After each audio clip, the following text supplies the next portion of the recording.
The Lord for the discipleship ministry. Thank you for your kind endeavor. We are so excited to know the Word of God tonight. How many are excited to hear the Word of God tonight? Amen. How many of you are excited to hear the Word of God? Amen. Kasi parang kulang yung sahod eh. Nabawasan ba? Di naman, no? Hindi naman. May overtime po ba? After sa nangyari? May OT kayo? O TY? Sa amin, puro TY. Yeah. Hallelujah. Praise the Lord. Sino may increase? Can you raise your hands? Wow, hallelujah. Mayroon pa. Na-increase yung size. Na-increase yung taba pa. Oh, that's very high. Yeah, because... Sorry? Nagdagdagan ng trabaho. Pastor, ano to? Na-increase yung taba pa. Po? Na-increase yung taba pa. Na-increase daw ang taba. Ano pa increase? Pa? Sorry? Na-increase daw yung rent sa bahay. Halos, no? Nag-increase yung rent, no? Halos. Sa church center, hindi lang nag-increase dahil wala pa yung memo, naka-renew na sa church center. So praise the Lord. Hallelujah.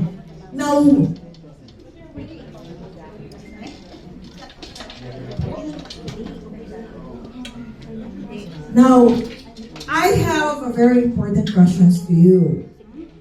Now, if there is a coming judgment that will come to the earth, are you ready? Amen. Grabe, oh. Walang doubt, diretsyo, kaagad, sumagot. Amen. Uulitin ko yung questions. Yes, manager. Si Manager Padayo nag-remind sa akin. We would like to welcome Audrey, Catherine, and Bishop. We would like to welcome you in the name of Jesus. You are VIP tonight. We would like to welcome you and let's welcome them. 1, 2, 3. Welcome! Kasana sila, please stand right now. I want to see your face. Praise the Lord. Tatlo po, tatlo. That's 1, 2, sino sa kanya tatlo? Hallelujah. Friend of si Raja and Das. Hallelujah. We would like to welcome you, sister, in the name of Jesus. Hallelujah. Okay. Uulitin ko yung question. Thank you sa background. Now, if there is a coming judgment that will come to the earth, are you ready to face that judgment?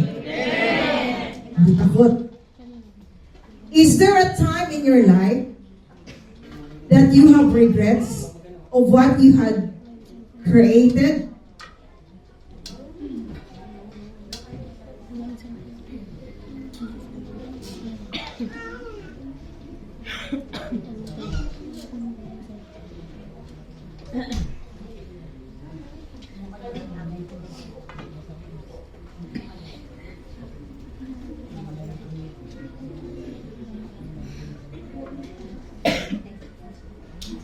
If I am facing with the AC, this is the crisis I'll be facing.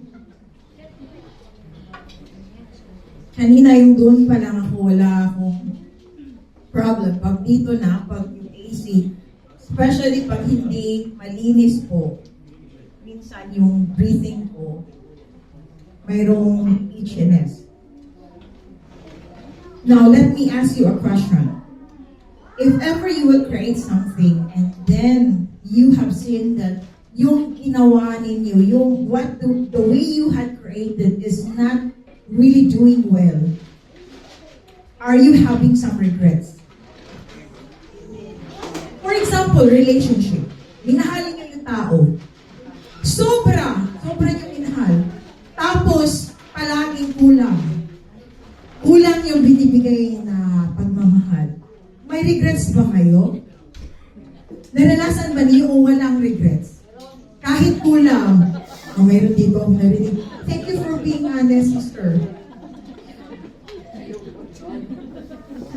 Sa mga dalaga, sino na ba dito ang nagmahal? Mahal ang bigas. Sino po ba ang nagmahal ng sobra? Nagmahal ka na ba? Yung tinignan ko si Mary Ann, tinitingnan niya si Lyrene. May tanong ako sa'yo. Nagmahal ka na ba? Hindi pa?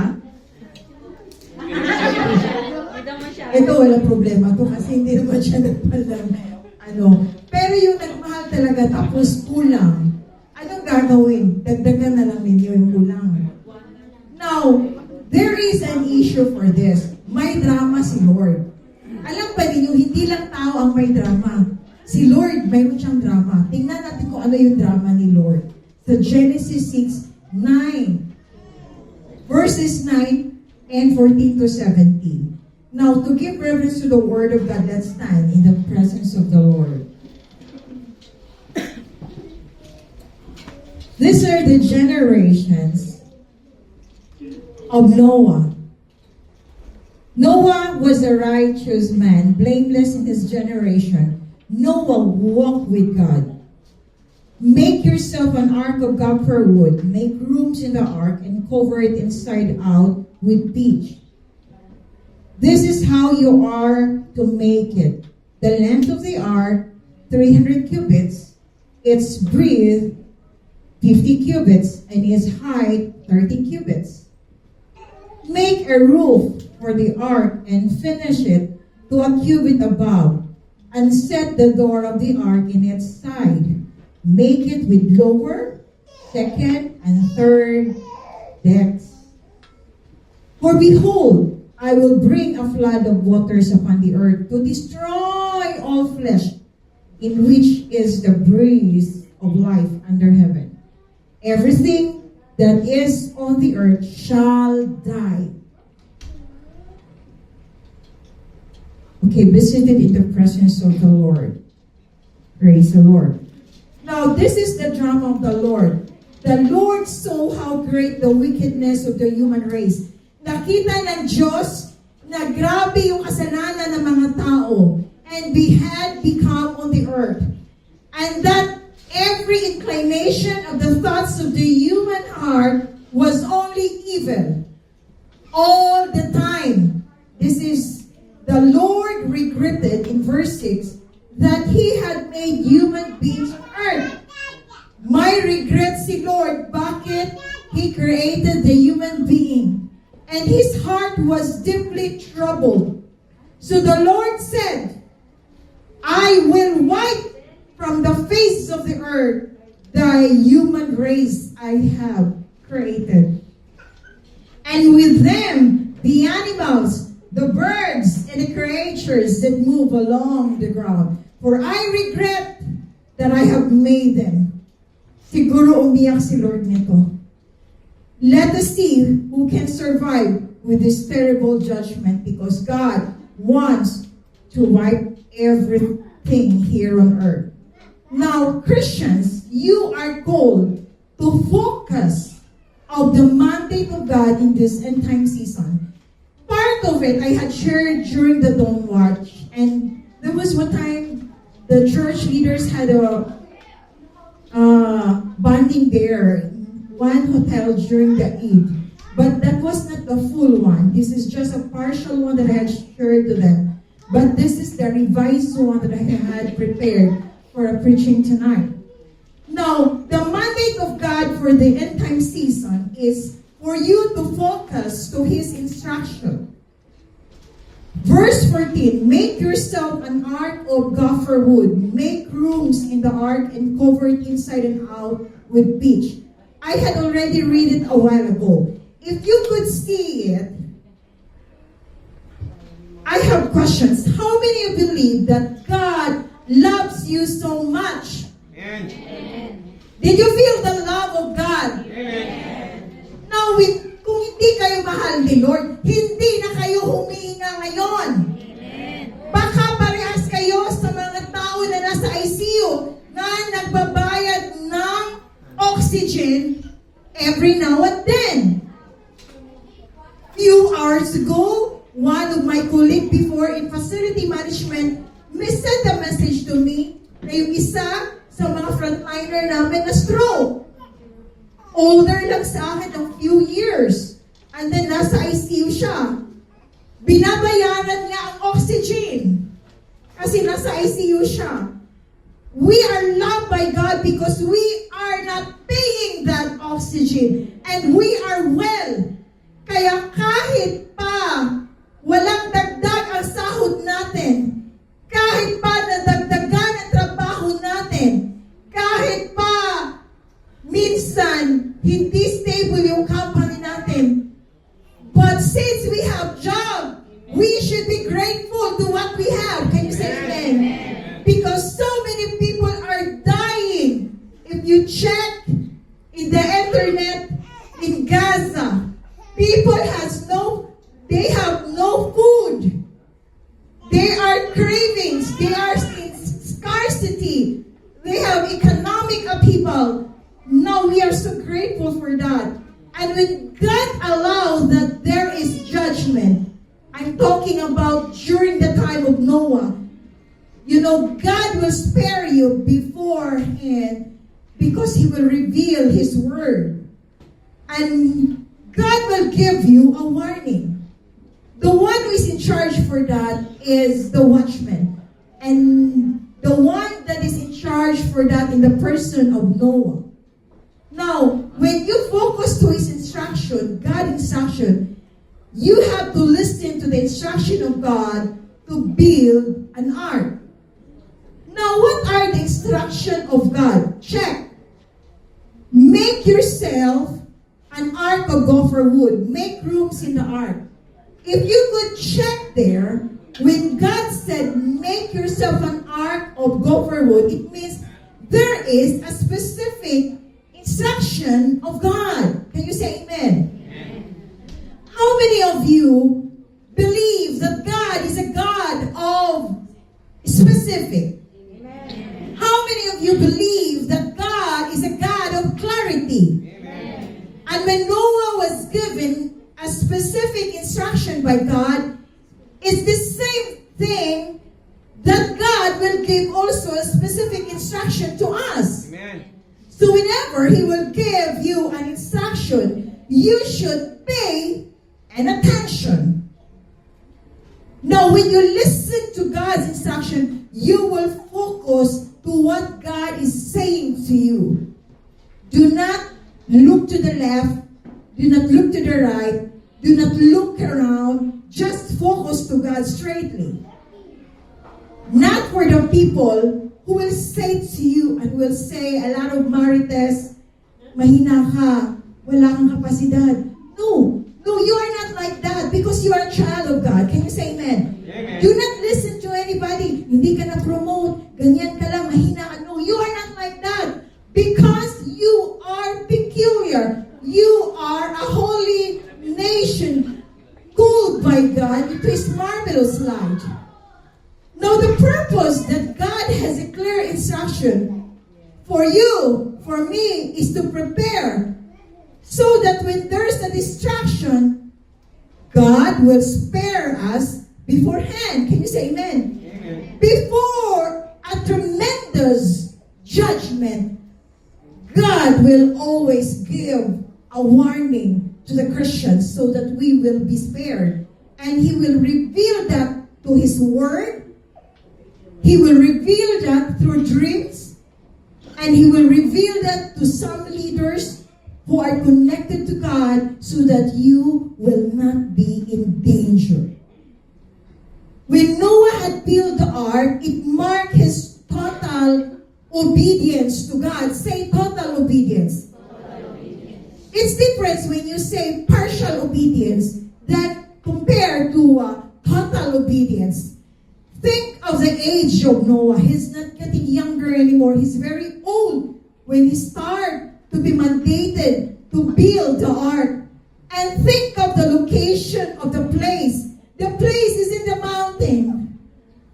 Is it really strategic to build a big boat in the mountain?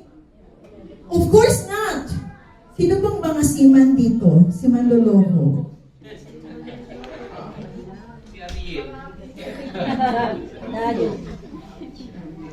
Now, he was not disturbed.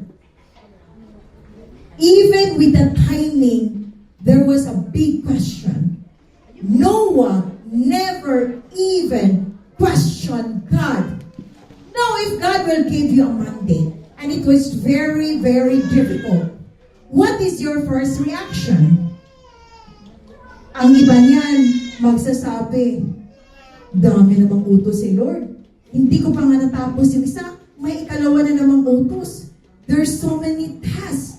Now, Noah is not like that. Noah never complained. Say, never complained. Never complain.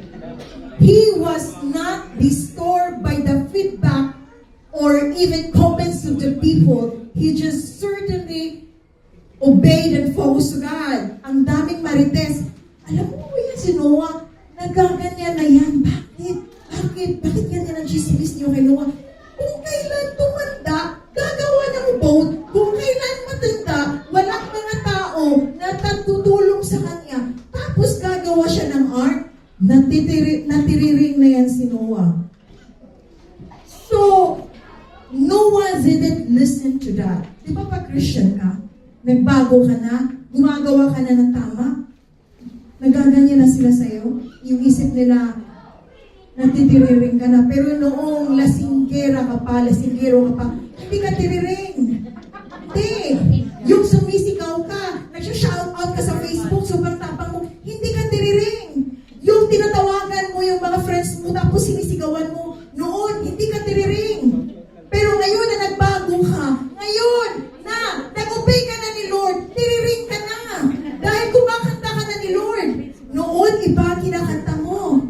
Yung kinakantahan mo. Mundo, pero ngayon si Lord na. Tiriring ka na daw. O diba, maraming opposer. Same with Noah. In Proverbs 16:20, whoever gives heed to instruction prospers. Guys, ito yung formula para magiging prosperous. Listen, whoever gives heed to instruction, heed means listen, follow the instruction, you will prosper, you will be blessed, you will be promoted, God will open up heavens to you. But if you are rebellious, there is always consequences. It's here. Blessed is the one who trusts in the Lord. Hindi sinabi doon who trusts to a person. Trust in the Lord. Yun pala ang tama. Alam mo, nagtatrust talaga ako sa amo ko na hindi niya ako pababayaan. Lahat ibibigay ko yung lakas ko sa amo ko. Dahil may trust ako sa kanya na ipopromote ako. Do not trust to your boss.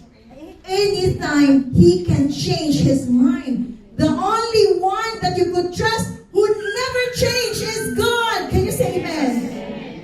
Focus to his instruction. Noah focused to obey God to build ark. You know this ark? It symbolized the place of a refuge where there is a covering of the divine protection of God. This is your covering. Amen.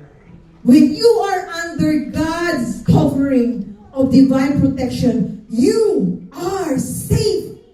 Say safe. Safe. If you are under God's ark. Amen. Ark represents the divine covering of protection of God. This is the presence of God.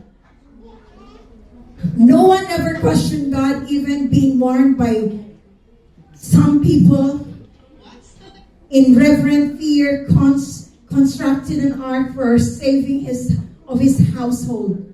He never even opposed God. He never asked God, why I am mandated? Am I qualified to be a designer? Do I have an architectural background, Lord? He never even bothered to ask that. Now, when you build a vessel, it includes multi-discipline to manage. You have architectural background, etc., etc. Well, of course, why God chose Noah? Not because of his ability, but because God has chosen him. Can you say amen? When you are called by God, not because of your intellectual capacity, your intelligence, your educational attainment. If you have PhD, then God will put you here to be a preacher. No, no, no. It is God who chose you, not people. Hallelujah. Focus to God's instruction. Hebrews 11:7.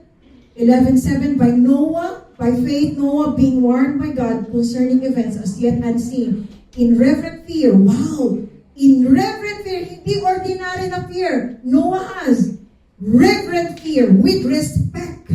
Hindi yung takot ka lang na makita. Di ba pag amo, pag time in, time out ka, nandiyan na si boss. Nandiyan na. Hindi na yung mag-text. Pag wala na si boss, gusto ka na labs. Lahat ginagawa. Nasaan ang kape? Lahat, cappuccino, lahat ng flavor, ininom na. Yung sa pantry. Nandiyan na si boss.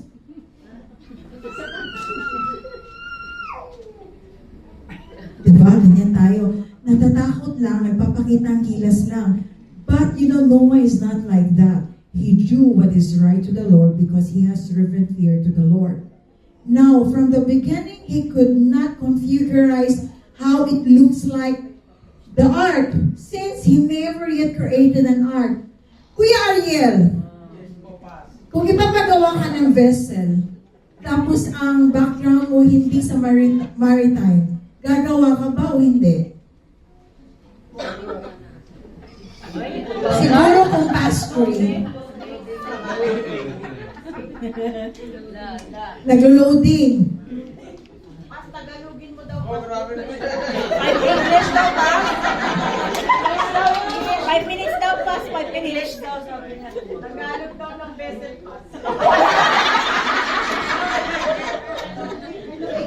Talagang kung asawa. Alright. Let's have a simple language, boat. No, bangka. Oh, kuya! Pag ipapagawa ka ng bangka, hindi bangka na ganito lang kalaki. Alam mo yung isang building, ganun kalaki. Barko. Wala kang background ng maritime. Wala kang background. Will you go? Si Lord ang nag-ano sa'yo, nag-mandate. Yes or no? Wow! Yes, wow! Yan ang tama! Yan ang tama! May tama ka! Yan! Now, have you experienced? Ipapagawa ka ng nuclear power plant. Tapos yung course mo na tapos, agriculture. Susundin mo ba si Lord? Daniel, susundin mo si Lord. Yes or no? Yes. Bakit? Hindi mo na problema paano execute. Problema na yun ni Lord. Kaya pag may pinapagawa si Lord sa inyo, huwag ninyong problemahin. Kasi si Lord na ang bahala. Talaga doon si Pastor Akati, sinabi niya na magsi-CJ leader na ako, magtuturo na ako. Malaking problema to. Paano ba magsasalita? Baka ayaw nilang makinig sa akin. Guys, kung ilagay kayo dyan, pinagpipray kita na doon ka ilalagay. Huwag ko nang problemahin yan. Kasi si Lord na ang gagawa ng paraan. Magpapagamit ka lang ni Lord. Hallelujah. Ganyan si Noah. Noah listened to God's timing. He never go ahead from God. Now, in verse 16, there is an instruction from God to Noah. Mahigpit to.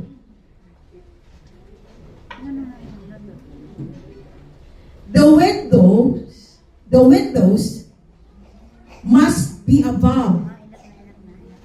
Tagalog sa windows. Hindi na yun mahirap, diba guys? Verse 16, make a roof for the ark and finish it in cubit above, and set the door of the ark in its side. Make it with lower second and third decks. So yung mga lower, to the highest level, Rofame, no? To the highest. Bumibida ulit si Rofame ngayon na bumabalik, no? Now, bakit mayroong mata? Bakit gusto ni Lord yung window sa taas? Bakit ang windows doon na lang sa baba? Bakit gusto ni Lord ang window sa taas sa ark? Bakit ang disenyo ganyan? Bakit ang design? Why the windows is still above? Why is really God wants us to pay attention for that? When there is, why God asked Noah to prepare and mandate to make the windows above? Because when there is a corruption in the world, God wants us to look above. The devil wants to say to us, look around. Observe the people. What they're doing. Focus the people of their actions. Focus of their weakness. Focus of what they're doing every day. Alam mo sis, yung suot niya sa Monday red, sa Tuesday pink. Mayroon pang reporting doon sa message. Ganyan ang kaaway. If you look around, you will be distressed. If you look to your problem, if you look to your personal problem, you will be distressed. Don't look within, and you will be depressed. But if you look to Jesus, you will be at rest. Can you say amen? Amen. Look to Jesus, because when you look to Jesus, you will be at rest. Amen. Even there was an opposition, he encountered to the people around Noah. Look above, beyond the circumstance, beyond the problems, beyond of what is the reality, the circumstance, beyond of what is happening. He was not disturbed of the people's feedback. Remember, if you are so conscious of people's feedback, doon ka matudumba.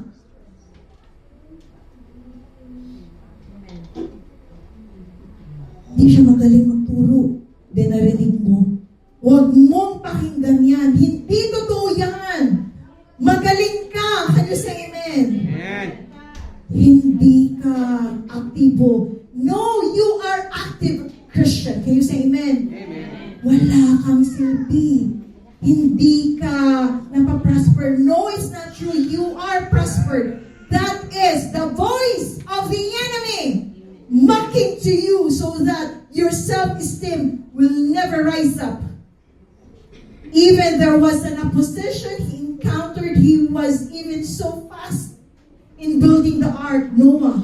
When the enemy has done that, no, I will do what God is asking me to do. I will never be bothered with what you're doing because you are not God.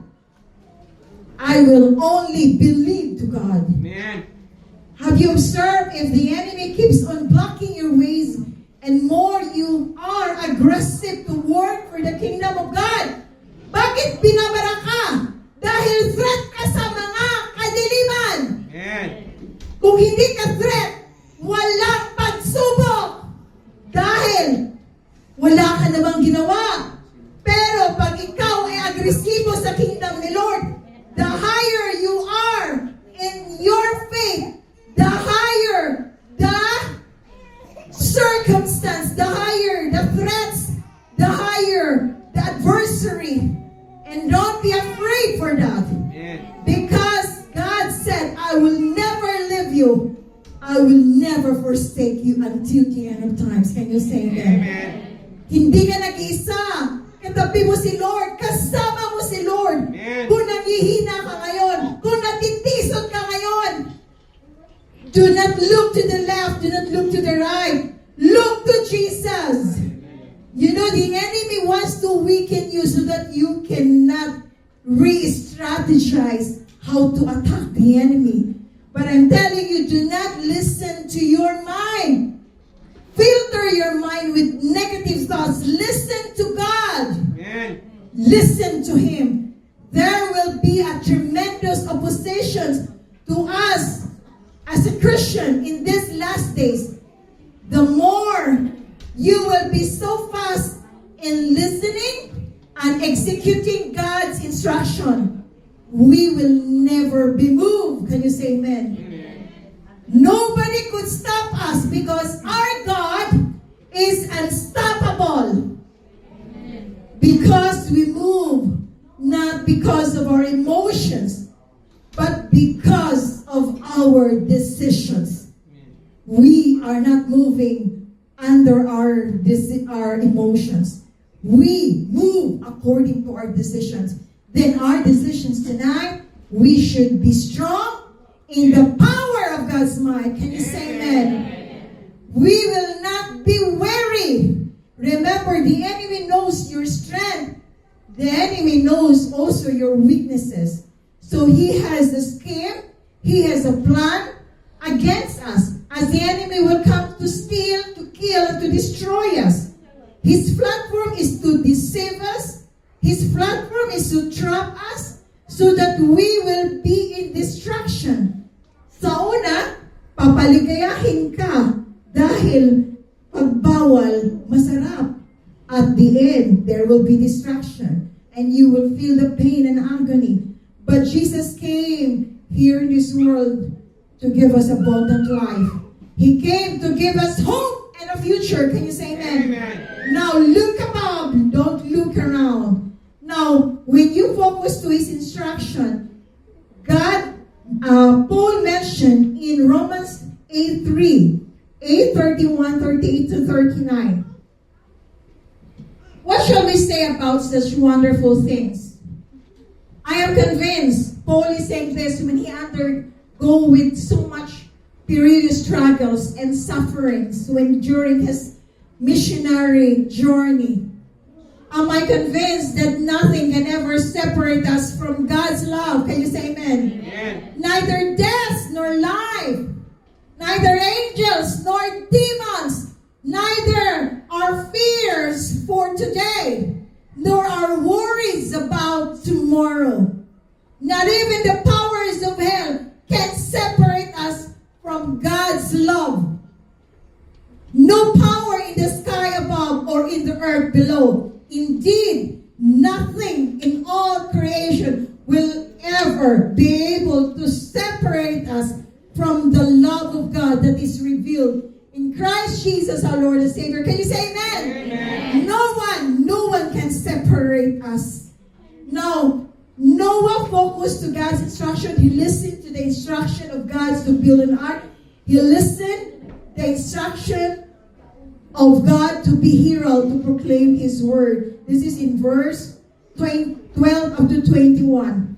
In Ezekiel 3:17, Son of man, I have made you a watchman for the people of Israel. So hear the word I speak and give them warning. God used Noah to be a watchman.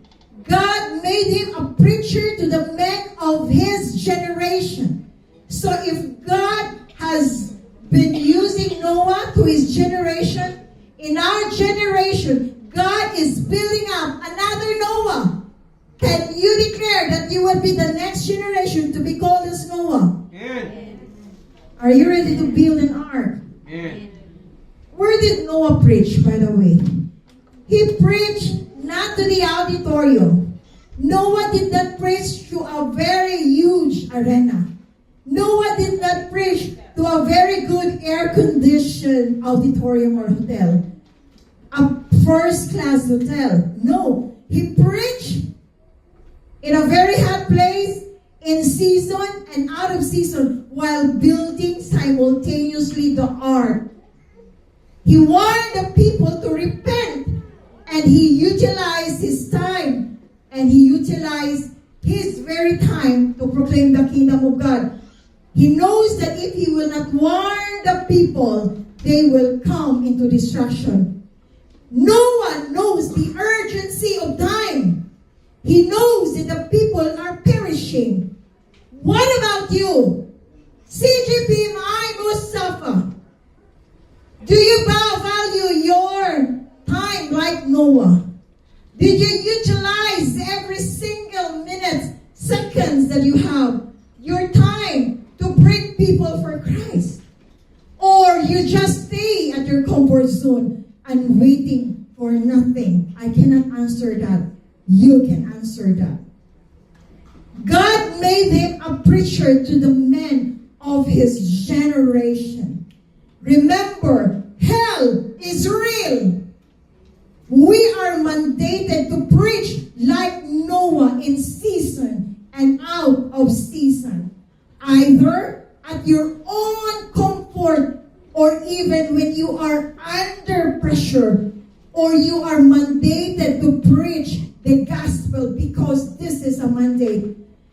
In Ephesians 5:16, it says, making the very most of your time on earth, recognizing and taking advantage of each opportunity, and using it with wisdom and diligence, because the days are filled with evil. It says you're making the very most of your time. It means you are not wasting your time for nothing. You know how to use your time wisely to advance the kingdom of God. If you will waste your time, walang mawawala si Lord. Pero ikaw, marami ang mawawala sa iyo. But if you will use your time wisely in serving God, you will reap the harvest from God. Can you say amen?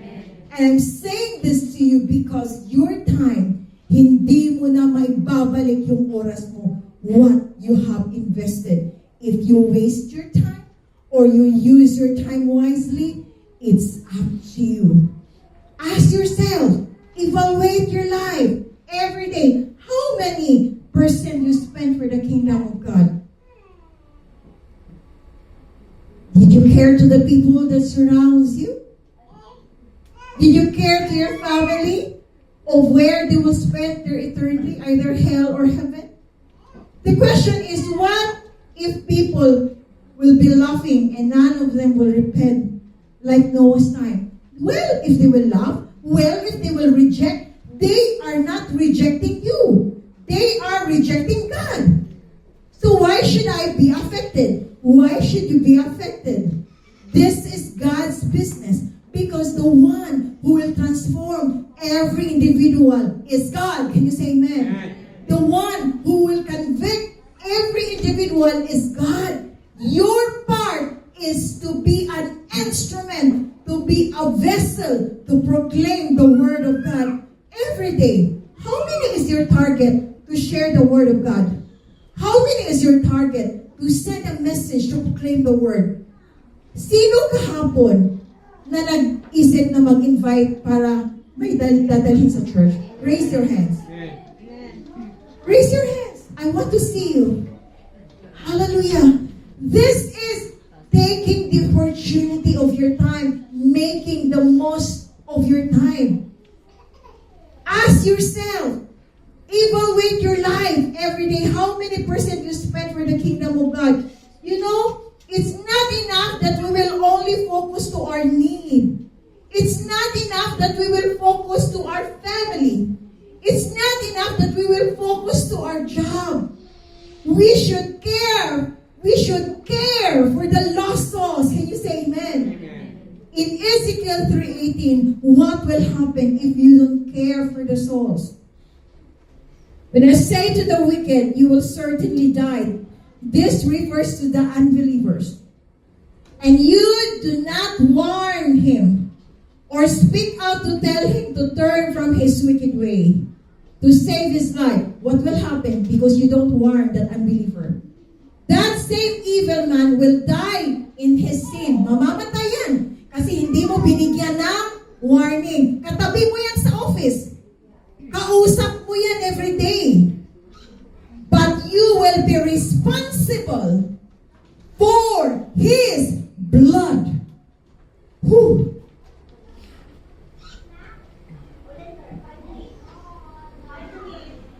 I'm not saying this. I'm saying the word of God. It is very dangerous. Those people that you're talking, instead na mag-TikTok ka every day, mag-talk ka sa mga kasama mo. Can you say amen? Amen. I'm not against with TikTok, but I'm saying it make the very moment of your life to give the best shot for the kingdom of God. Jesus said to his followers, there are many people to harvest, but only few workers to help harvest them because people are sleeping. But here in CCGP May Musafa, we are not sleeping. Can you say amen? Amen. We are moving forward, praying for those people to be harvested. Remember, here in verse 14, it says here, make yourself an ark of gopher wood. Make rooms in the ark. Cover it inside and out with pitch. What does it mean? Why God wants the ark to be insulated? Say insulation. Why the ship needs to be insulated? Why the ship needs to be insulated? Pag walang insulator, mabilis mag-leak. Makapasok yung tubig. Naintindihan ninyo? Now, kung walang insulators sa ship, sa bangka, pag may malaking storm, magsisink yan, then makapasok yung tubig, nalulubog yung bangka. God wants to have insulation. Remember that God always prepares His people before crisis. God opened the ark. This ark speaks about the very presence of God. Now, when God opened the ark, because God wants to spare the family of Noah, there is a specific instruction. You will know to whom you can run to help. Because the water runs how many days? 40 days. 40 days flood. Hindi to biro. Ilang araw lang flood sa UAE. Hindi na maganda. Pag 40 days, worse na yan. Now it destroys the earth. Noah and his family were secured and safe. Why they are secured and safe? Their security is sealed with the promise of God that God will never leave them nor forsake them. Now, when you are in the ark of God, you are safe and secure. Can you say amen? Amen. Your entire days, where judgment was poured, you are covered, you are protected by God. The only thing you will do is you must stay in the ark. Did you understand? Stay in the ark. You must stay in the hands of God. You must stay in God's presence. Do not go out. Do not walk out. Do not backslide. Stay in the presence of the Lord because you are protected. Psalms 46:10. Be still. Anong ibig sabihin nitong be still? And know that I am God. I will exalt you among the nations. I will be exalted in the earth. Be still means do not worry. Do not overthink. Alam niyo, minsan Kristiyano tayo, lahat masyadong malalim yung iniisip natin. Hindi pa nga nagkakaproblema, iniisip mo ng problema. Ano ba? Naghahanap pa tayo ng problema? Kagaya ni Jay. Last few days, nagtanong siya sa akin, Mommy, what happened if I will not be included in the rapture?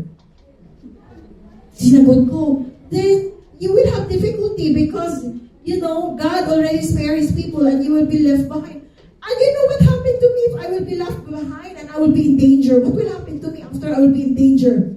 Sinagot ko na naman. Then sabi ko, if you are going to stay in the presence of God, even hindi ka nadala sa rapture, there will be a second move because during the 21 catastrophe, God will allow the angels will release the judgment here on earth. At pag matamaan ka, mamatay ka. But when you will die, kung hindi ka nagpatatak, you will be saved. Ang sabi ni Jane, no, Mommy, kung hindi ako matamaan, buhay pa din ako.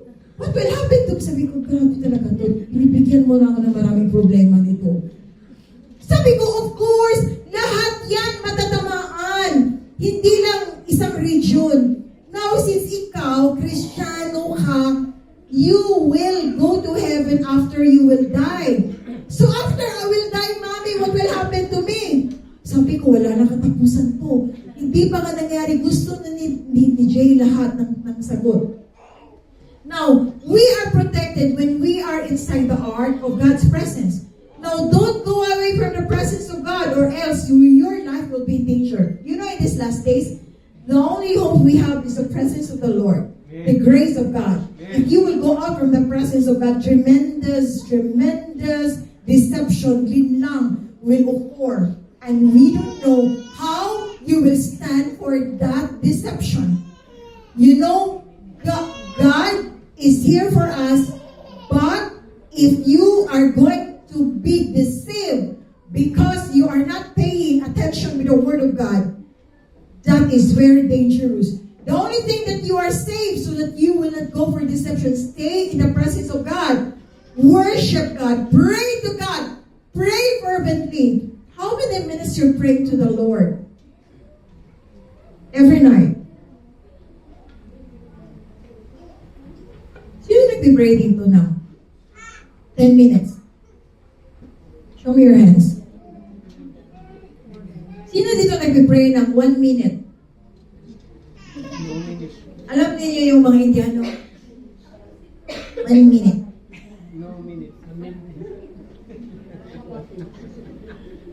Di ba mahiling mga Indiano na minute? Okay. Now, when the ark will sing, it will move. Diba? Don't be afraid because you are safe. Because you are inside the ark. Kahit sasayaw ka pa ng 8-8, hindi magsising. Kahit magsising ang ark, hindi ka mahuhulog. Dahil nandun ka sa loob ng ark. Pero pag sasayaw ka ng 8-8 sa mundo at umalis ka sa presensya ni Lord, peligro ang buhay mo. The evidence that you are in the ark of God's presence is you have rest and you remain in God's ark. You are excited to go for fellowship. Hindi pa lang Saturday, excited ka na. Excited ka na mag-invite ng mga friends. Take note, when we establish to be consistent to fellowship with our brethren, you are blessed and you will be lifted up. Your spirit, when you started to isolate yourself, what will happen? You will feel emptiness. Stay in the presence of God. Now, what is the danger when we are out of God's presence? We don't have protection or covering in our life. The devil knows when we don't have protection, then the devil can easily assault us. Then we are that. But when we stay in the presence of God, we are protected. Now, let me emphasize this, John 15:7. If you remain in me and my words remain in you, ask whatever you wish and it will be done for you. Now, the advantage if you remain of God's presence, you can ask anything. Say, I can ask anything. Alam ninyo, binibigyan nga ng Panginoon ang mga unbelievers. Ikaw pa kaya na anak ka ng Diyos? Ikaw pa kaya that you are a child of God, you are very important to the Lord?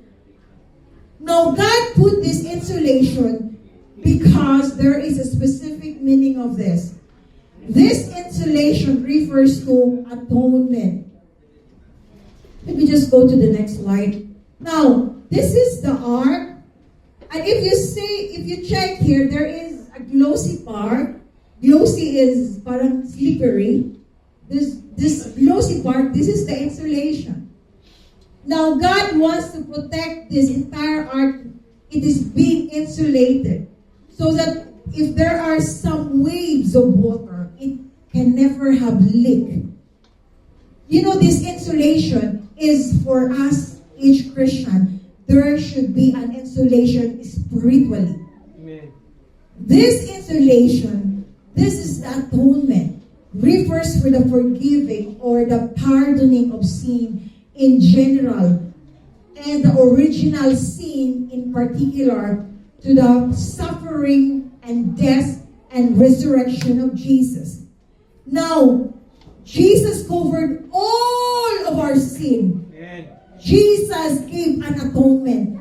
This atonement is the insulation. That's why we are forgiven, set free by the blood of Jesus because of what He did at the Calvary.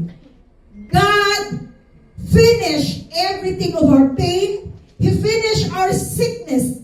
He finished our curse, sumpa, and even our poverty, and even our shame. He finished at the cross of Calvary. Amen. Noah covered the ark inside and out with pitch because becomes waterproof. Sino po dito gusto maging waterproof? Your life will be spiritually waterproof. Kaya pag mayroong insulation, hindi ka maapektuhan kung anong sasabihin ng mga tao. Can you say amen? Hindi ka kaagad mag-react dahil insulated ka. Pero kung wala kang insulation, sisigaw ka at gurin mo yun. Hindi mo ako kilala kung sino ako. Ako si Gabriela sila. Sabi ng Panginoon, no weapon formed against you shall prosper because of the insulation. The ark was built with gopher wood. Hallelujah. And this is built with pitch. Hallelujah. Now let's proceed to Galatians 6:8. For the one who sows to his own flesh will from the flesh reap corruption, but the one who sows to the Spirit will from the Spirit reap eternal life. If you live by bondage of sin, you will reap corruption. But if you live in the Spirit, you will reap eternal life. Can you say amen? In Deuteronomy 39:10, this day I call heavens and earth as witness against you that I have set before you life and death. You know, God has given you the authority to choose between life and death, blessings and curses. Now, which of the two you will going to choose? Anong sabi dito? Choose life so that you and your children may live. Amen. Can you choose life tonight? Amen. Alam mo, puro death na lang nangyari sa akin, sis eh. Alam mo, distraction last week. Hindi ko alam eh, mamamatay na siguro ako. Yung mga anak ko, hindi nagbabago. Yung isa buntis. Yung isa nag-asawa, hindi pa tapos. Siguro, puro kamalasan na nangyari sa buhay ko. Puro kamalasan. Siguro, nangihina na ako. Hindi ko alam baka next week mamamatay na ako. You know, if you say that, you will reap the harvest of your confession because there is life in confession. But if you will choose life, blessing will flow. Hindi ako mamamatay. Amen. Hindi ako manghihina. Amen. Hindi ako mawawala ng trabaho. Amen. Hindi ako pababayaan ni Lord. Amen. You will be protected because you confess it in your mouth. Can you say amen? Focus to what is right and fruitful. Now there are generation of Noah was righteous man, blameless in his generation. Noah walked with God and Noah had 3 sons. Now, you may conduct thousands of crusades. You may conduct thousands of encounter. You may conduct many cell groups. And you could see that very effective yung ginawa mo. But the very foundation that Noah did was to save his household. Alam mo, maganda mag-conduct ng maraming cell group. Pero tingnan natin muna yung pamilya natin. Can you say amen? Tingnan muna natin yung pamilya natin. Did we share the Word of God directly to our family? Amen. Kaya ba ninyo na maraming mga tao masisave how you are preaching? Pero sarili mong tatay, sarili mong nanay, kapatid mo, pupunta sa impyerno. Kaya mo ba yan? Hindi. Masakit yun, guys. Unahin mo yung pamilya mo. Ito ang ginawa ni Noah. Hindi niya pinabayaan ang pamilya niya. Lahat ng membro ng pamilya ni Noah nagkikinig sa kanya. Dahil buhay ni Noah, he is a great example. They don't say that Noah was a great boat builder. Noah saved his entire family. He didn't just secure himself to be saved, but his entire family. Evaluate yourself. How did you secure your family? Your sons, your daughters, did you let them go into devotion? Nagtitemo ba ang mga anak mo? Ano ba ang ginagawa ng mga anak mo araw-araw? Hindi mo ba minumonitor? Are they serving God? Or inuuna mo yung lust? Inuuna mo yung bandage mo? Vices mo? Tonight, let's surrender that to Jesus. Can you say amen? Focus to surrender your life to Jesus and let God transform you from glory to glory. Now, if there is a time to redeem the time, because the days are evil, this is the moment that you are going to redeem. Make the very most of your time to serve the Lord. Next, Noah was the living example. Verse 7, then the Lord said, Noah, go into the ark, and all of your household, for I have seen that you are righteous before me in generation. A generation that is serving only, not serving God. You know, when you are an example, not in words but in deeds, hindi ka mahirapan mag-proclaim ng word of God. Pag palamura ka, and then mag-share ka ng gospel, they will not believe on you. They will believe of your action because action speaks louder than words. Can you say amen? Are you sharing the word of God in the Facebook? Are you sharing the word of God by sending message to your family? Since my time pa, do it. As long as they're alive, we don't know. After a few hours, uwi na sila ni Lord. And then hindi ka nag-share. Noah has a consistent of his endeavor and his family never questioned him. Question, are you shining? Yung nag-shine lang yung oil. Are you shining and showing to kids the character of Jesus? Can you say amen? Or palagi kang mainit din yung ulo mo. Now, the kind of example you are showing to your children will determine that they will get the art of salvation. I repeat, the kind of example you are showing to your children will determine the way they will get the art of salvation. Now, they will not believe on your words, but on your actions.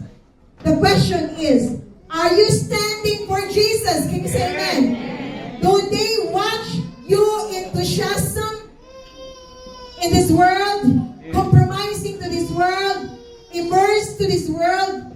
Well, they will copy and paste it. Pag ikaw makamundo, ang anak mo rin ay makamundo. But if they have seen that you are walking and enter into the gates of God's presence, then they will follow you. And one thing for sure, guys, listen. The Word of God says in the book of Proverbs, if your children are very abusive, chasten your children. The Word of God says. Chasten in Tagalog. Chasten. Chasten your kids, children. Tagalog.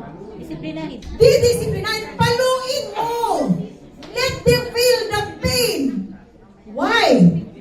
If you will not discipline them, if they're abusive, if they are screaming, if they are shouting, if you will not discipline them, then ikaw ang luluhod sa anak mo. Pag lalaki yan. Naniniwala ba kayo yan? Luluhod ka dahil natutunan ba kayo? Chasten your kids, but not to be abusive. Ipadama sa kanila kung ano ang mali or tama. Kung hindi, ikaw ang mapapahiya sa behavior nila. Dahil it will reflect to you how you discipline your kids. Noah did. He is a good in discipline. Kaya nakip ni Noah yung mga anak niya. Amen? We should be a living example. When you are working with faith, in agreement with your spouse, your children will believe and will follow you. Pag hindi kayo nag-agree ng spouse mo, ikaw pupunta sa left, yung asawa mo to the right, so ang kanta na, to the left, to the right, to the left, to the right. Ano yan, Dax? Ang isang TikTok. To the left, to the right. Ayan. So, paano maniniwala ang mga anak mo? Mami, saan tayo pupunta? Mag-bar hopping tayo, anak. Si Daddy, saan tayo, Daddy? Prayer meeting tayo. Boring naman doon sa prayer meeting. Doon na lang tayo, Mami, sa bar hopping. So, to the left, to the right kayo. Now, did your children see you magnify the Lord and exalt God? Or yung tinataas ninyo sarili ninyo? Alam mo, anak, magaling talaga ako. Kasi, napopromote ako eh. Kaya, ang talino ko. Kaya, ang yaman ko. Kaya, ganito tayo. Grabing hangin. So, yung anak, since nakikita nila yung rota air, ganun din ang anak mo. Kaya yung mami ko, mayaman, matalino, napopromote siya. Alam mo, kami mayaman din kami. So, pero kung ipapakita mo, alam mo anak, lahat ng nangyayari na blessing sa buhay natin dahil kay Lord. Kung wala si Lord, wala tayo. If you do that, then your kids will identify that all the glory belongs to the Lord. Can you say amen? Kasi hindi dito ang kagalingan. Dito kung paano natin tinataas ang Panginoon above all. Ham, Shem, and Japheth did exactly what Noah said. Because Noah was the living example. Next, Noah's faith triumphed over all corrupt reasoning. How he did? Come on! Here was a guy building a huge boat in the middle of the dry land and telling that people that God was going to make it rain and flood the entire earth. Maniniwala ka ba sa sinasabi ni Noah? They thought him foolish, probably crazy, and not to be listened to. They did not know what rain was rain. As we know, it did not happen before the flood. Now, if they don't believe on that, do you have to force them if they will not believe to the word of God you proclaim? Hindi naman natin sila pino-force, di ba? If they know the gospel, if we share the gospel, walang pilitan. But if they will go and listen to you, hallelujah! Can you say amen? So there is no problem in trying. Text us. Hi, kumusta ka? Nakita ko yung post sa Facebook, parang ang ganda ng ano mo ngayon, aura.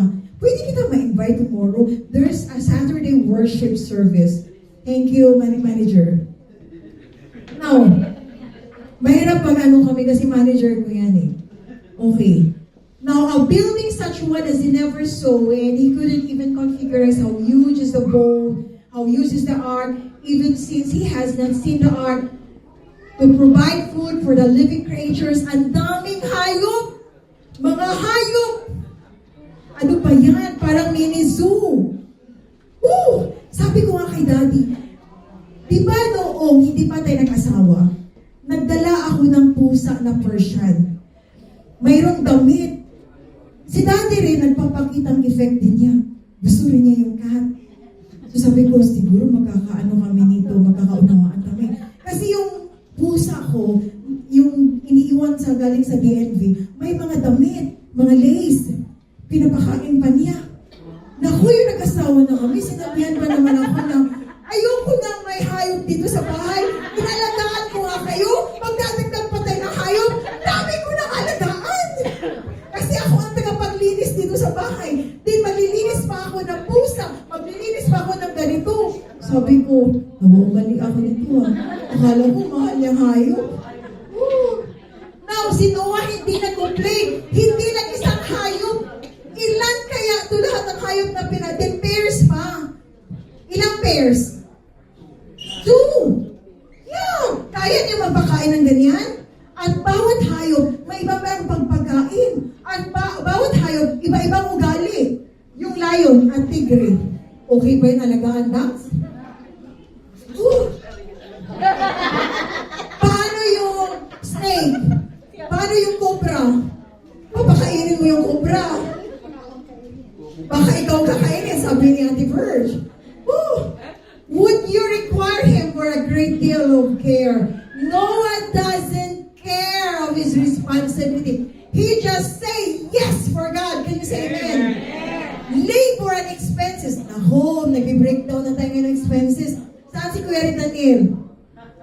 Boss, nasaan si Kuya Ritanil? Di ba kuya, magaling ka sa mga labor and expenses sa bahay?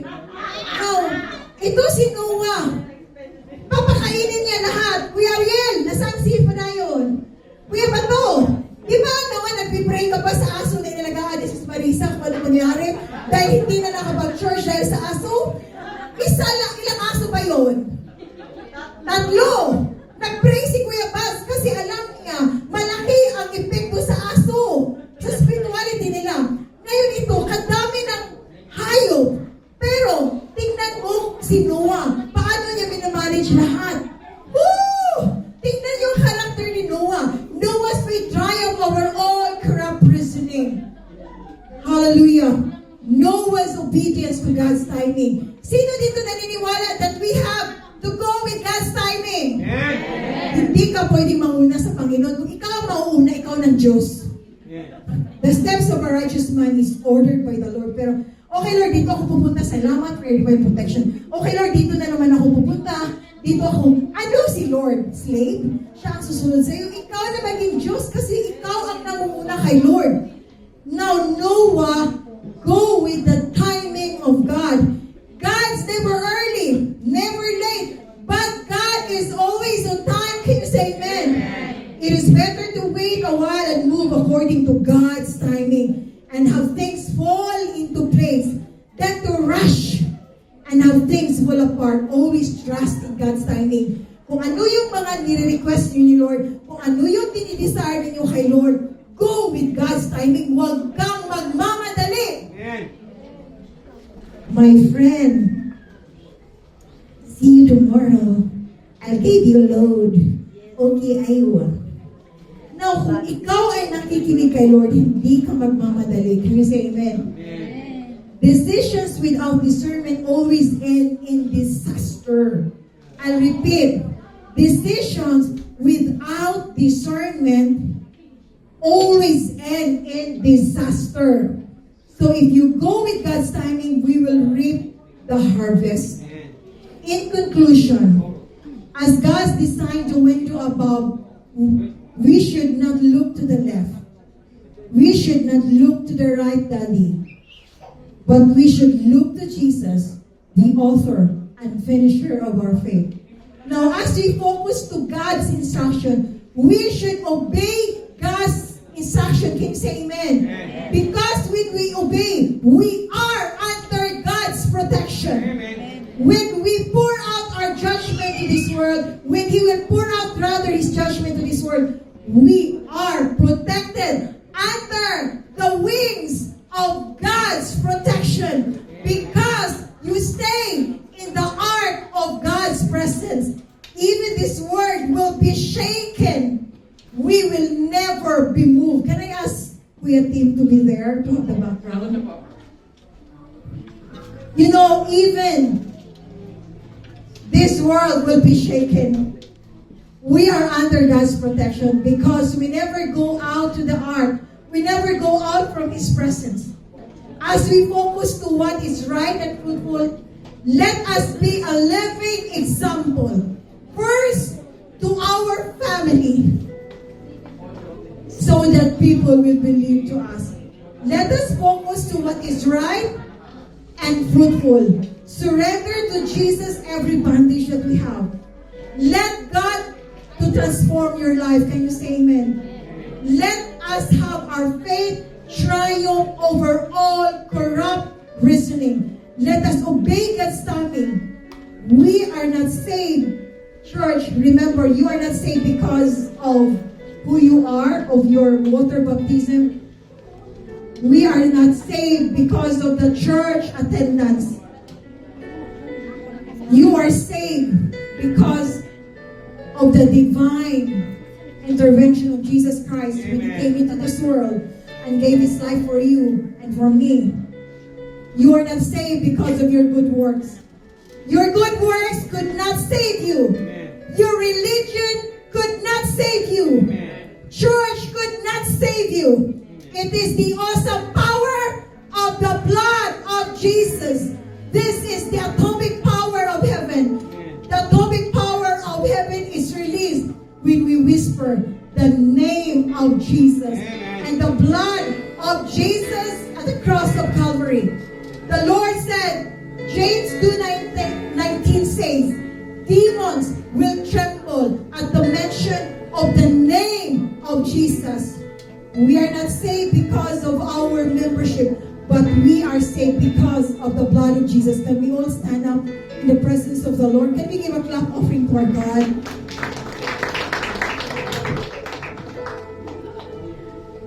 God wants that we will be serious in serving the Lord. In these last days, we are given a lot of warning from God. Do not listen to the world, but listen to the word of God. Always ready, whatever may happen, we are ready for the coming of Jesus Christ at the clouds. Sino po ba dito ang excited sa rapture? Sino po ba dito excited sa rapture? If you're excited with the rapture, ikaw yung una naman na rapture.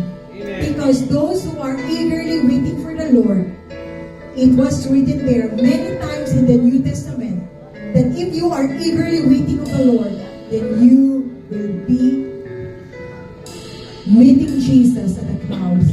Lord, thank you for your love. Thank you for your grace. Thank you for your mercy.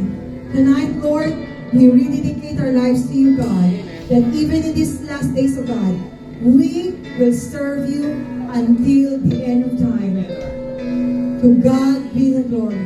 Hallelujah.